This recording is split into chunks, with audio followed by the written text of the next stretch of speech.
ஓம் ஸ்ரீ குருப்பியோ நமக. ஸ்ரீ ஸ்ரீ பரமஹம்ச யோகானந்தர்.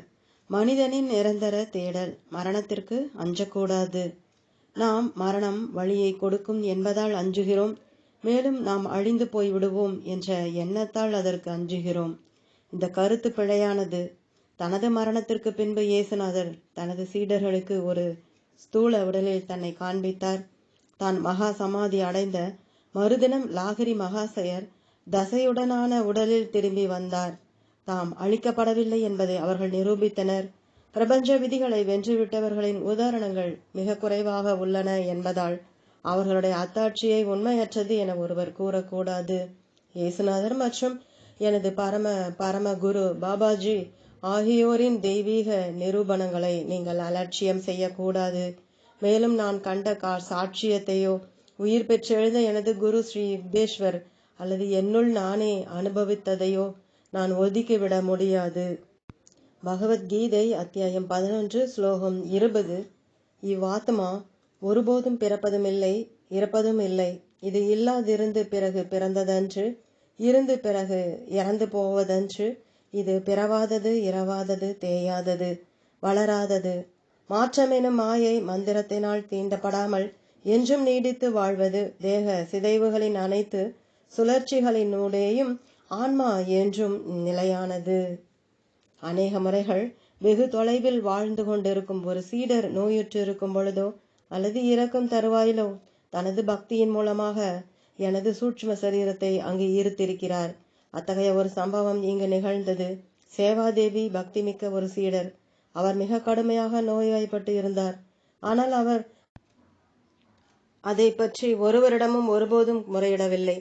அவர் இப்பூ உலகை விட்டு செல்ல வேண்டிய நேரம் வந்துவிட்டதை அவர் தெரிந்திருந்தார். ஒரு நாள் லாஸ் ஏஞ்சல்ஸில் அவரை காண நான் சென்றிருந்த போது என்னை இங்கு பிடித்து வைக்காதீர்கள் என்று என்னிடம் கூறினார்.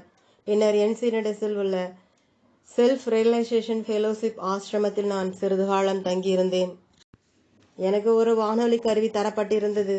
இந்தியாவிலிருந்து வரும் ஒளிபரப்பை கேட்பதற்காக நான் அதிகாலைகளில் விழித்து விடுவேன். ஒரு நாள் காலையில் சேவாதேவியின் நுட்பமான சூட்சும அதிர்வலையை நான் உள்ளுணர்வாக திடீரென்று உணர்ந்தேன். தனது பக்தியின் மூலமாக எனது சூட்சும உடலை தன்னிடம் ஈர்த்து விட்டார். எனது ஸ்தூல உடல் இறந்து விட்டது போன்றிருந்தது. சேவாதேவி இறப்பதற்கு சிறிது முன்பாக சுவாமிஜி இங்கு உள்ளார் என கூவியதாக என்னிடம் பின்னர் கூறினார். மறு உலகினுள் என்னால் சுயநினைவுடன் அழைத்து செல்லப்படுவதை அவர் உணர்ந்திருந்தார். சிறிது காலத்திற்கு பிறகு அவருடைய பிரகாசிக்கும் சூட்சும உருவத்தை நான் கண்டேன். அவர் உயிருடன் இருக்கையில் எவ்வாறு தோற்றமளிப்பது வழக்கமோ அதேபோல் நிஜமாக எனது வகுப்பொன்றில் அமர்ந்து கொண்டிருந்தார். அச்சமயத்தில் எவராவது என்னை தொட்டிருந்தால் அவர் கூட அவரை கண்டிருப்பார். இருப்பினும் அந்த சூட்சும உணர்வு நிலையினுள் வருவர் மற்றவர்கள் தன்னை தொடுவதை பொதுவாக அனுமதிப்பதில்லை. நாம் எத்தனையோ தடவைகள் இறப்பு மறுபிறப்பு ஆகியவற்றினூடாக சென்றுள்ளோம். பிறகு ஏன் இறப்பை பற்றி பயப்பட வேண்டும்? அது நம்மை விடுவிப்பதற்கு வருகின்றது. நீங்கள் இறப்பதாக ஆசைப்படக்கூடாது. ஆனால் அது நம்மை பல பல தொல்லைகளிலிருந்து தப்புவிக்கும் என அறிந்து கொள்வதில் மகிழ்ச்சியுற்று இருங்கள். அது வாழ்க்கையின் கடுமையான உழைப்பிற்கு பின்னால் உள்ள ஒரு ஓய்வு கால ஊதியமாகும். நான் இறப்பை மிகவும் வசீகரமானதாக செய்து கொண்டிருக்கிறேன். மக்கள் இந்த தசையினாலான கூண்டினுள் நெடுங்காலம் இருந்து விட்டதால் அதன் பாதுகாப்பை விட்டு செல்வதில் அவர்கள் அதையப்படுவதாலும் கூட இறப்பை கண்டு அஞ்சுகிறார்கள். ஆனால் அஞ்சுவது முட்டாள்தனம். சற்றே எண்ணி பாருங்கள். தேகமாகிய வாகனத்தின் மீது பழுது பார்க்கப்பட்ட டயர்கள் இனியும் இல்லை. ஒட்டு போட்ட வாழ்க்கை இனியும் இல்லை. இந்த பழைய வாகனமாகிய உடம்பை இறப்பு வரும் வரையில் நாம் வைத்து கொண்டிருக்க வேண்டும் என்பது இறைவனுடைய விருப்பமாதலால் அதை நாம் வைத்துக்கொண்டு அக்கறையுடன் பராமரிக்க வேண்டும். ஆனால் நாரத முனிவரை போன்று எளிதாக சமாதி நிலைக்கு செல்லவும் தனது தேக வாகனத்தை மாற்றிக்கொள்ளவும் இறைவன் நம் ஒவ்வொருவருக்கும் வல்லமையை தர வேண்டும் என நான் விரும்புகிறேன். அவர் தெய்வீக பரவச தொடர்பில் இறைவனை பற்றி பாடிக்கொண்டிருந்தார். அதன் பின்பு தன் சாதாரண உணர்வு நிலைக்கு திரும்பியதும் தன் முதிர்வடைந்த தேகத்தை உதிர்த்துவிட்டு ஒரு புத்தம் புதிய இளமையான உடலில் மறுபிறவி எடுத்துள்ளதை கண்டார். அதுவே மிக உயர்வான கூடு விட்டு கூடு பாய்தல் ஆகும். இறந்து கொண்டிருந்த ஓர் இளைஞனை பற்றிய கதை ஒன்று இந்தியாவில் உண்டு. அவன் தன்னை சுற்றியிருந்த துயர அழுகுரலை கேட்டு இப்படி கூறினான். நித்திய ஒளியும் அன்பும் நிறைந்த தேசத்திற்கு நான் உயரே பறகையில் ஏளனம் செய்யாதீர். என்னை உங்கள் பரிதாப அழுகையினால் பரிதாபப்பட வேண்டியது நானேதான் உங்களுக்காக. நோயோ எலும்புகள் நொறுங்குதலோ துயரமோ கொடிய இதய வழிகளோ இனி எனக்கு இல்லை. நான் கனவு காண்பது ஆனந்தம், நான் ஊர்ந்து செல்வது ஆனந்தத்தில், நான் இனி என்றென்றும் சுவாசிப்பது ஆனந்தத்திலே. இவ்வுலகில் உங்களுக்கு என்ன நேரப்போகிறது என்பது உங்களுக்கு தெரியாது. நீங்கள் தொடர்ந்து வாழ்ந்து கொண்டு கவலைப்பட்டு கொண்டே இருக்க வேண்டியதுதான். இறந்து போகிறவர்கள் நம்மிடம் பரிதாபம் கொள்கின்றனர், அவர்கள் நம்மை ஆசிர்வதிக்கின்றனர். அவர்களுக்காக நீங்கள் ஏன் வருத்தப்பட வேண்டும்? நான் இதை தனது புத்திரனை இழந்துவிட்ட ஒரு பெண்ணுக்கு கூறினேன். நான் விளக்கமளித்து முடித்ததும் அப்பெண் உடனே தனது கண்ணீரை துடைத்துவிட்டு கூறினாள், இதற்கு முன்பாக இவ்விதமான அமைதியை நான் ஒருபோதும் உணர்ந்ததில்லை. எனது புத்திரன் விடுதலை பெற்றுள்ளான் என்பதை அறிவதில் மகிழ்ச்சி அடைகிறேன். அவனுக்கு பயங்கரமான ஏதோ ஒன்று நிகழ்ந்து விட்டதாக நான் எண்ணினேன். சுய நினைவுடன் தேகத்தினுள் புகவும் அதை விட்டு வெளியேறவும் முடியும். ஆன்மீக வளர்ச்சியடைந்த அநேகர் தம் சொந்த சூட்சும தேகத்தை காண முடியும். இறக்கும் சமயத்தில் உங்களுடைய சூட்சும தேகம் மேலெழும் போது அல்லது தேகத்தை விட்டு நீங்கும் போது உங்களுடைய ஸ்தூல உடல் இறந்துவிட்டது போல காண்கிறீர்கள். ஆன்மீக முன்னேற்றம் அடைந்துள்ள யோகிகள் தமது விருப்பப்படி ஸ்தூல உடலை தாண்டி செல்லும் போது இதே அனுபவம் ஏற்படுகின்றது. இந்த முறையில் பூத உடலுக்குள் புகுவதும் வெளியேறுவதும் வேடிக்கையானது. ஆனால் நம்மால் அதை செய்ய முடியும் என எண்ணும் பலர் அதை கற்பனை மட்டுமே செய்கின்றனர். அது அவ்வாறு என நீங்கள் எண்ணுவதால் மட்டுமே அதை அவ்வாறு ஆகிவிடாது. அதற்கான உத்தியை நீங்கள் அறிந்திருக்க வேண்டும். நியூயார்க்கில் ஒருவர் என்னிடம் வந்து தன்னால் சூட்சும ரீதியாக பயணம் செய்ய முடியும் என உறுதியுடன் கூறினார். நான் கூறினேன், நீர் செய்ய முடியும் என நான் நினைக்கவில்லை. அப்படி உம்மால் செய்ய முடியும் என்று நீர் கற்பனை மட்டும் செய்கின்றீர். இருந்தும் நான் அவரை பரிசோதிக்க வேண்டும் என்று அவர் என்னை வற்புறுத்தினார். நான் ஒப்புக்கொண்டு, சரி, கீழ்த்தளத்திற்கு சூட்சும ரீதியாக சென்று அங்குள்ள உணவு சாலையில் என்ன உள்ளது என்பதை சொல்லுங்கள் என கூறினேன். அவர் ஒரு கணம் அமைதியாக இருந்தார். பின்பு வலப்பக்க மூலையில் ஒரு பெரிய பியானோ உள்ளது என கூறினார். அவருடைய சுவாசமும் நாடி துடிப்பும் சாதாரணமாக இருப்பதை நான் கவனித்திருந்ததால் அவர் அதை கற்பனை செய்கிறார் என எனக்கு தெரிந்தது. அதற்கு மாறாக அங்கு ஒரு மேஜை அருகில் 2 பெண்கள் அமர்ந்திருப்பதை நீங்கள் காண்பீர்கள் என நினைக்கிறேன் என நான் கூறினேன். அவர் என்னை பார்த்து நகைத்தார். பின்பு நாங்கள் இருவரும் கீழே உணவுக்கு சாலைக்குள் சென்றோம். அங்கு மூலையில் பியானோ இருக்கவில்லை. அதற்கு பதிலாக அங்கு 2 பெண்கள் ஒரு மேஜை அருகில் அமர்ந்திருந்தனர். தன் சொந்த கண்களாலேயே தான் ஏமாற்றப்பட்டதை கடைசியில் அவர் புரிந்து கொண்டார். நான் அடிக்கடி ஐரோப்பாவில் நடைபெறும் போரின் நிகழ்வுகளை அக சூட்சும காட்சியில் காண்பதுண்டு. ஆனால் அது ஒரு திரைப்பட காட்சியை போன்று தோன்றுகிறது. உலகம் நம்மை மகிழ்விப்பதற்காகத்தானே தவிர சித்திரவதை செய்வதற்கல்ல. இறைவன் படைப்பு என்ற தனது திரைப்படத்தை மிகவும் சிக்கலுள்ளதாக, நல்லவை மற்றும் தீயவை ஆகிய பேதங்கள் நிறைந்ததாக ஆக்கியுள்ளான். ஒரு திரைப்படத்திற்கு நீங்கள் செல்லும்போது அநேக விறுவிறுப்பான காட்சிகளை பார்க்க விரும்புகிறீர்கள். ஒரு கொலை மர்மத்தை பற்றிய திரைப்படத்தை காண்பதற்கு எத்தனை முறை சென்றிருக்கிறீர்கள் என எண்ணி பாருங்கள். திரைப்படம் முடிவுற்றதும் உங்களுக்கு நீங்களே கூறிக்கொண்டீர்கள், அது ஒரு நல்ல படம். வாழ்க்கை என்னும் இத்திரைப்படத்தையும் அதே பற்றற்ற உணர்வுடனும் மகிழ்ச்சியுடனும் காண கற்றுக்கொள்ளுங்கள். நாம் இப்பொழுது ஒரு மானுட தேகத்தில் அடைபட்டுள்ளோம் மற்றும் இரவிலும் நாம் இறக்கும் போதும் நாம் ஆவிகள் ஆகிறோம் என்ற உண்மையிலிருந்து நாம் கற்றுக்கொள்ள வேண்டிய ஒரு பாடம் உள்ளது. நமது ஆவித்தன்மையை, கண்ணுக்கு புலப்படாத நமது சக்தி வாய்ந்த தன்மையை பற்றி நாம் தெரிந்து கொள்ள கற்க வேண்டும். ஆனால் எப்பொழுதும் எனக்கு தலைவலி, எனக்கு அது அல்லது இது தேவை, எனக்கு பசலைக்கீரை பிடிக்காது என்று உங்களுடைய தேகத்தின் மீதே கவனம் செலுத்தி கொண்டிருந்தால் நீங்கள் அவ்வாறு செய்ய முடியாது. லௌகீக கவலைகளில் ஆழ்ந்திருப்பதை தான் நீங்கள் வெல்ல வேண்டும். இதை நீங்கள் எப்படி செய்வீர்கள்? இறைவனை உங்கள் வாழ்க்கையின் முதல் சிந்தனையாக ஆக்குங்கள். அவனை நீங்கள் 2வது இடத்தில் வைத்திருக்கும் வரையில் அவன் உங்களிடம் வரமாட்டான். பொன், மது, சிற்றின்பம் ஆகியவை இவ்வுலகத்துடன் உங்களை பிணைப்பதற்காக உருவாக்கப்பட்டன. அவன் அன்பை விட மேலாக இவற்றை நீங்கள் விரும்புகிறீர்களா என பார்ப்பதற்கு இவற்றை சோதனைகளாக இறைவன் பயன்படுத்துகிறான். சூனியத்தின் சக்தி உங்கள் எண்ணத்தில் உள்ளது. சில மனிதர்களுக்கு ஆவிகளை பற்றிய பயத்துடன் கூட சூனியம் மற்றும் இதர செய்வினைகளை பற்றிய பயமும் உள்ளது.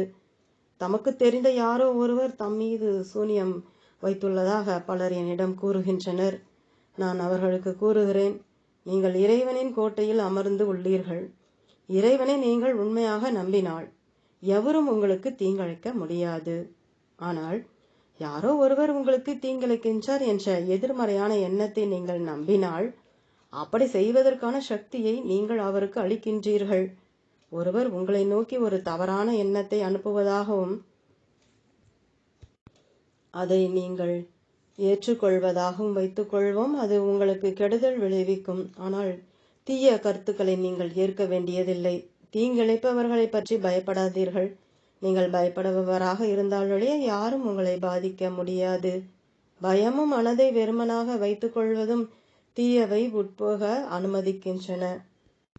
ஆனால் இறைவன் என்னுடன் இருக்கிறான் என நீங்கள் கூறும்போது நல்லதன்றி வேறு ஏதேனும் பிறருடைய எண்ணங்களிலிருந்து உங்களிடம் வர முடியாது. இறைவனின் எண்ணத்தால் உங்களை போர்த்தி கொள்ளுங்கள். அவனது புனித திருநாமம்தான் சக்திகள் அனைத்திலும் மகாசக்தி. எதிர்மறையான அதிர்வுகள் அனைத்தையும் அது ஒரு கேடயத்தை போல திசை திருப்பி விடுகிறது. நல்லவை மற்றும் தீயவையின் பிரபஞ்ச யுத்தம். இடமின்றி அலையும் ஆவிகளுடைய அல்லது செய்வினை சூனியக்காரர்களுடைய சக்திகளின் அற்பமான அச்சுறுத்தலை பற்றி ஏன் கவலை கொள்ள வேண்டும்? ஒவ்வொரு கணமும் நமது மகிழ்ச்சிக்கும் நம் வாழ்விற்கும் இதைவிட மிகப்பெரிய அபாயம் தமக்கு உள்ளேயும் நம்மை சுற்றியும் உள்ளது. 2 சக்திகள் போரிட்டு கொள்கின்றன. ஒன்று நம்மை காப்பாற்றுவதற்கும் மற்றது நமக்கு தீங்கிழைப்பதற்கும். நல்லவை மற்றும் தீயவைக்கு இடையிலான பிரபஞ்ச யுத்தத்தில் நாம் அகப்பட்டுள்ளோம். இவ்வுலகு கண்ணுக்கு புலப்படாதவைகள் அல்லது ஆவிகளால் ஆளப்படுகின்றன. அவை இறைவனாகிய தெய்வ தந்தை கூடஸ்த சைத்தன்யம் இறைவனுடைய சிம்மாசனத்தின் முன் உள்ள படைப்பின் முக்கியமான அறிவு திறமுள்ள சக்திகள். அவை அதிர்வு சக்தியான ஓம் மற்றும் அதனுடைய 6 தனிப்படுத்தப்பட்ட படைப்பு சக்திகள். இவை ஸ்தூல, சூட்சும மற்றும் காரண பிரபஞ்சங்களையும் மனிதனின் ஸ்தூல, சூட்சும மற்றும் காரண சரீரங்களையும் கட்டமைத்து பராமரிக்கின்றன. ஆரம்பத்தில் சாத்தான் இறைவனின் ஒரு பிரதான தேவதூதனாக இருந்தான். இறைவனின் திட்டப்படி உலகை சிருஷ்டிப்பதற்கு வேண்டிய சக்தி அவனுக்கு அளிக்கப்பட்டது. அவன் தனக்கு கொடுக்கப்பட்ட வேலையை முடித்தவுடன் படைப்புகள் அனைத்தும் தம்மிடம் திரும்ப வேண்டும் என்று இறைவன் கருதியதற்கு ஏற்ப அவனும் இறைவனிடம் திரும்ப வேண்டியிருந்தது. ஆனால் சாஸ்திரங்களில் சாத்தான் என உருவகப்படுத்தப்பட்டிருந்த இந்த அறிவாற்றல் மெய்ப்பொருளுக்குள் திரும்ப சென்றுவிட்டால் படைப்பும் மறைந்து போகும். இதை தடுப்பதற்காக சாத்தான் தீய, அதாவது உலக ஆசைகளை மனிதனுக்குள் உண்டாக்கி விட்டான். இவ்வாசைகளின் நிறைவேற்றமானது மனிதனை மீண்டும் மீண்டும் இவ்வுலகிற்கு திரும்பி வருவதை கட்டாயமாக்கி அதனால் படைப்பு இயந்திரத்தை தொடர்ந்து இயங்குமாறு செய்யும். இவ்வாறான முறையில் மனிதன் இறைவனிடம் திரும்புவதற்கு ஒரு வாய்ப்பை பெறாமல் இருப்பதை பார்த்து கொள்வதற்கு இந்த சாத்தான் முயல்கிறது. இறைவனுக்கும் சாத்தானுக்கும் இடையில் பெரியதோர் இழுபறி போராட்டம் நடக்கிறது. சாத்தான் வெறும் ஒரு மாயையே என்று ஒருவர் நினைப்பதன் மூலம் இப்பிரச்சனையை அகற்றிவிட முடியாது. உலகிலுள்ள தீமையை பற்றி இறைவனுக்கு தெரியாமல் இருந்தால் அவன் மிகவும் அறிவில்லாதவன் ஆவான். மேலும் சாத்தான் எல்லாவிடல் இயேசுநாதர் சாத்தானே எனக்கு பின்னே சென்றுவிடு எனவும் மாயையிலிருந்து எம்மை விடுவிப்பா எனவும் ஏன் கூறினார்? சாத்தான் இல்லையாயின் இறைவனிடம் பிரார்த்திக்க வேண்டிய அவசியம் என்ன? தீமை நிச்சயம் இருக்கவே செய்கிறது. இறைவன் மனிதனை படைத்த போது அவன் சாத்தானையும் கூடவே படைத்தான். சாத்தான் தனது மாயையின் சக்தியின் மூலம் இறைவனின் குழந்தைகளை சோதிப்பதற்காக உள்ளான். இரும்பு நெருப்பில் உருக்கப்படாவிட்டால் எஃகு உருவாக்கப்பட முடியாது. நோயோ அல்லது துன்பமோ ஏற்படும் போது அது இறைவனுடைய மாயையின் சோதனை என்பதை நீங்கள் தெளிவாக அறிய வேண்டும். இந்த சோதனைகளில் நீங்கள் வெற்றி பெற வேண்டும். அவற்றால் நீங்கள் மனம் தளரக்கூடாது. இயேசுநாதர் சிலுவையின் மீது துன்புற்றாலும் அந்த தெய்வீக சோதனையில் வெற்றி கண்டார். அநேக மகா ஆத்துமாக்கள் பயங்கரமான நோய்களாலும் துன்பத்தாலும் இறந்துள்ளனர். இப்படைப்பு இறைவனின் பொழுதுபோக்காகும். ஆனாலும் ஏன் இப்படிப்பட்ட பொழுதுபோக்கை நீ வைத்திருக்கிறாய்? ஏன் இப்படிப்பட்ட தொல்லைகளை எங்களுக்கு நீ தருகிறாய் என்று அவனுடன் சதா இறைஞ்சுகிறேன். படைப்பில் மிக மோசமானவற்றில் ஒன்று நமது இப்பூ உலகம். இதைவிட எவ்வளவோ சிறந்த வாழ்வதற்கான இடங்கள் உள்ளன. ஆனால் தொல்லைகள் இருப்பதை அவன் அனுமதித்தாலும் அவற்றிலிருந்து வெளிவரவும் நமக்கு இறைவன் உதவுகிறான். இறைவனும் அவனுடைய தேவதைகளும் லட்சக்கணக்கான நல்ல ஆன்மாக்களும் பூமியில் தம் தெய்வீக இணக்கமான ஒழுங்குமுறையை நிலைநாட்டுவதற்காக முயன்ற வண்ணம் உள்ளனர். ஒவ்வொரு நன்மை பயக்கும் குணமும் ஒரு நல்ல ஆன்மாவால் உருவாக்கப்படுகிறது. நல்ல ஆன்மாக்கள் உங்களுடைய மனமாகிய நிலத்தில் உதவ வல்ல எண்ணங்களின் விதைகளை இடையறாமல் விதைத்த வண்ணம் உள்ளனர். அதே சமயம் அறியாமையின் அரசனான சாத்தானும் அவனுடைய தீய ஆவிகளுடன் இவ்வுலகில் சீர்குலையும் தொல்லையையும் ஏற்படுத்துகிறான். நோய்க்கிருமைகளை சாத்தான் அல்லது வேறு யார் படைத்தார்? பல வகைப்பட்ட கொள்ளை நோய்களும் அதன் பின்பு காச நோயும் மேலும் தற்போது சமீப காலத்தில் அழிவாகிய புற்றுநோயும் இருந்து வருகின்றன. அனைத்து மானுடரை சித்திரவதைக்குள்ளாக்கும் கொடூரமான முறைகள். ஆனால் நோயை ஒழிக்க புதிய வழிகளை கண்டுபிடிக்கும்படி பல ஆராய்ச்சியாளர்களை இறைவன் ஊக்கமூட்டி கொண்டிருக்கிறான். இறைவனின் குரலுக்கு மட்டும் செவிசாயுங்கள். முடிவாக பார்க்கும் இடத்து சாத்தான் கூட உண்மையில் இறைவனின் ஒரு கருவியே. மனிதனுக்கு அளித்துள்ள தனது வாக்குறுதிகளை நிறைவேற்ற சாத்தான் தவறுகிறான். இதை தொடர்ந்து ஏமாற்றமடைந்த மனிதன் விசுவாசமுள்ள இறைவனை நாடுகிறான். ஏமாற்றத்திற்காக ஏன் காத்திருக்க வேண்டும்? உங்களுடைய மகிழ்ச்சியின் அனைத்து மூட்டைகளையும் ஒரே கூடையில் போட வேண்டாம் என நான் உங்களுக்கு அறிவுறுத்துகிறேன். நீங்கள் உடல் ரீதியாக வலிமையுடனும் ஆரோக்கியத்துடனும் நியாயமான மன திருப்தியுடனும் இருக்கும்போது திடீரென ஒரு வழி ஏற்படுகிறது. அப்போது அட கடவுளே, இது என்ன என்று நினைக்கிறீர்கள். மகிழ்ச்சிக்கான உங்களுடைய எல்லா எதிர்பார்ப்புகளையும் உங்களுடைய பலவீனமான இந்த தேக கூடையிலும் இவ்வுலக இன்பங்களிலும் போட வேண்டாம் என யோகா உங்களுக்கு கற்பிக்கிறது. உங்களுடைய நல்ல எண்ணங்கள் வாயிலாக இறைவனின் குரலுக்கு செவி சாயுங்கள். இறைவனும் அவனுடைய தெய்வ குணமுள்ள ஆன்மாக்களும் இந்த நல்ல எண்ணங்களை உண்டாக்குகின்றனர். சாத்தான் தனது சொந்த இயல்புக்கேற்ற எண்ணங்களை உண்டாக்குகிறது. கெட்ட எண்ணம் தோன்றும் ஒவ்வொரு முறையும் அதை அகற்றிவிடுங்கள். அப்போது சாத்தான் உங்களை எதுவும் செய்ய முடியாது. ஆனால் நீங்கள் தவறாக எண்ணிய உடனே நீங்கள் சாத்தானை நோக்கி செல்கின்றீர்கள். நீங்கள் நல்லவற்றிற்கும் தீயவற்றிற்கும் இடையே ஊசலாடிய வண்ணம் உள்ளீர்கள். இவற்றிலிருந்து தப்பித்துக் கொள்வதற்கு நீங்கள் சாத்தான் உங்களை அணுக முடியாத இடத்திற்கு, இறைவனின் இதயத்தின் ஆழத்திற்கு செல்ல வேண்டும். தொடரும். ஓம்.